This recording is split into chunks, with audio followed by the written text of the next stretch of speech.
Like the fabled goose that laid the golden egg, federally funded scientific research has yielded extraordinary yet unexpected returns. Out of odd-sounding, obscure beginnings have come many amazing advances that have improved each of our lives.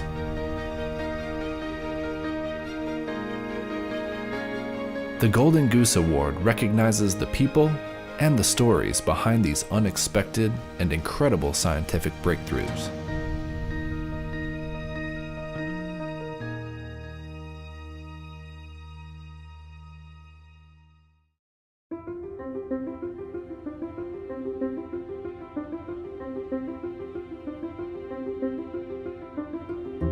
Dr. Bruce Glick, when I say that name, I get the sort of the goosebumps,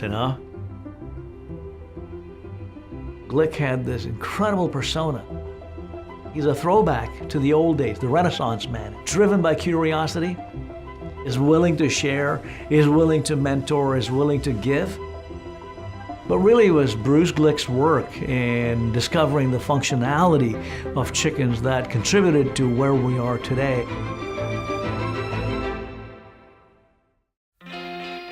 It didn't matter what he was doing, he just gave it his 110%. And that was his attitude. He could do anything he put his mind to. That's how he got into the poultry science part of this, because his professor at University of Massachusetts, the guy looked at him like, "You're a city guy. You've never even worked on a farm before." And he said, "Well, I'll work on a farm." And he was like, "You can't work on a farm. You don't know anything about it." Well, he proved them wrong. I didn't realize until much later on exactly how important his work was.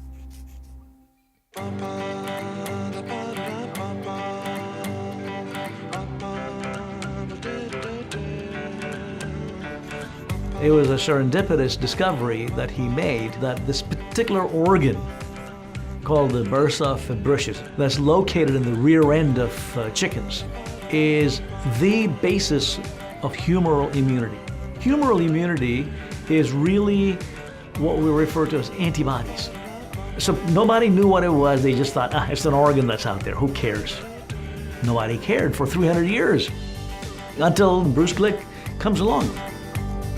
You can hearken back to the early 1950s, and him and his colleagues, they attempt to send this particular paper describing this foundational discovery to Science magazine. The editors sent back a note that this was uninteresting, and then he goes on to publish it in the Journal of Poultry Science. It becomes a citation classic, and the Poultry Science Society of America actually designates Dr. Glick's work as the most foundational in poultry science.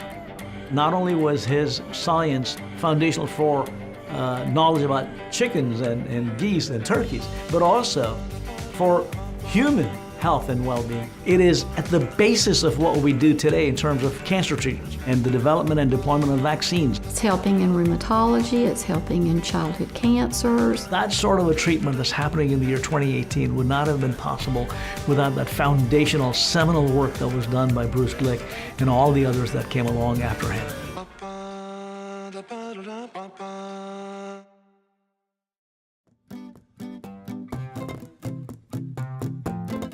The best way to think about implicit bias is that it's a collection of all the experiences that we have in the world. We have a certain kind of brain. It has learned to detect information in the world as it sees it, store it, and not have to recompute every time. But it turns out our brains are screwed up in that they don't learn accurately. The topic of implicit social cognition did not exist before we created it. Most of the implicit bias work that we did to start was about social groups. How it is that I might perceive people based on gender or age or race or sexual orientation and make judgments about them, not even necessarily intending to.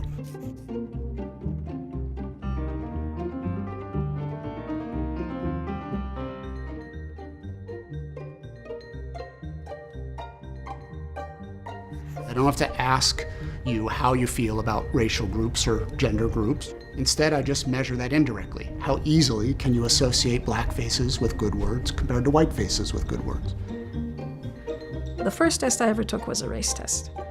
I know who I am. I'm the great Mazarine, the egalitarian who's been teaching about all of this stuff. I can associate white and black equally with good and bad. So I do it. White and good, black and bad. Easy peasy. I switch, and my brain has just slowed down. First of all, I was shocked to discover that I had in me something I wasn't aware of. It put us in a 2x2 box and didn't let us escape. It said, Mazarine, sit here and confront this. And so the first studies we did were at Yale and at University of Washington on our own students. And then in 1998, we began to worry that maybe people will write this off by saying, oh, college students, who cares? And so I started to make pitches to Mazarine and Tony saying we could put this on the internet. We were expecting that we'd put the test up and maybe 500 people would show up in the first year. And in the first month, we had 45,000 completed tests. And in that moment, I knew the horse has left the barn. We didn't know that we were working on something that could prove practically important. There are many organizations now that want to confront this. Police departments, military, which have been moving to understand these issues in a wonderful way.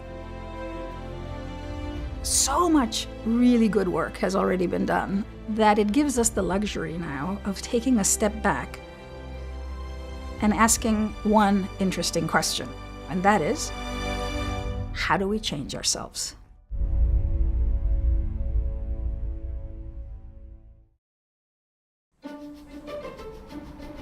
To be a scientist is like being a spy. Only instead of spying on the enemy, you're spying on nature. Nature has secrets, and she doesn't want to give them up.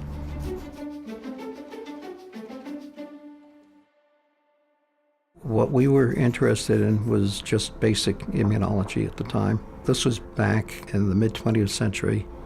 It was only recently at that time that people actually discovered that the immune system involved more than just making antibodies. The trick is to find that one or two things that don't fit correctly, realize that there's something missing that you don't understand, that we don't know yet, and that's what expands our scientific knowledge. Stan was really good at this. This was an amazing thing. He just saw something didn't quite make sense, and he had the wherewithal to pursue it and design experiments to actually come up with this.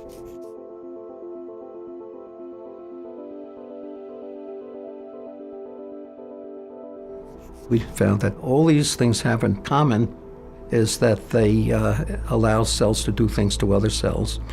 And I'll bet you that that's part of not only defense against disease, like in the immune system, but it's part of the general physiology of the body. Nothing is real until you name it, and so I call them cytokines, and that's how it began. This was against all the standard theory. No one believed it. We found it very difficult to get it published. After about 2 or 3 years, it caught on as a concept. The cytokines are basically the vocabulary that cells use as part of their language in talking to each other, and allows it to interact with other cells. So this is a new way of thinking about how to treat cancer patients. And we can now do that by using all these unique cytokines. People think of scientific discovery as climbing a telephone pole, and you're going to get something at the top of it. It doesn't work that way. Discovery is like a tree. New things keep popping up along the way, and they create branches. And then you have to explore the branches. And every once in a while, you'll find a branch with a lot of nice fruit, but you don't know in advance which branch it is. It's those new unexpected discoveries that actually lead to big useful findings. Luckily, the government has gotten very good at understanding this, and there are a number of grants that are given specifically for what is called high gain, high risk. In other words, we don't really know if it's going to work, but if it does work, you're on the trail of something completely new and original.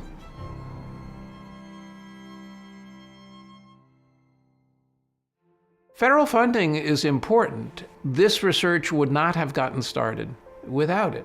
You need to prove to people that there is something worth pursuing. So that's a little bit of a chicken and an egg, or a goose and an egg. How do you get the preliminary findings without the funding to do the research? And how do you get the funding to do the research without the preliminary findings? We were extremely fortunate to have something called the National Science Foundation. I'd like to believe that there were some visionary people on that committee that said, this looks interesting. Let's give them a little bit of money to see what they can do. And that's the reason we're here today. And so the real value to me of that federal support is really on fundamental science, of looking at questions that are important to investigate just for knowledge's sake.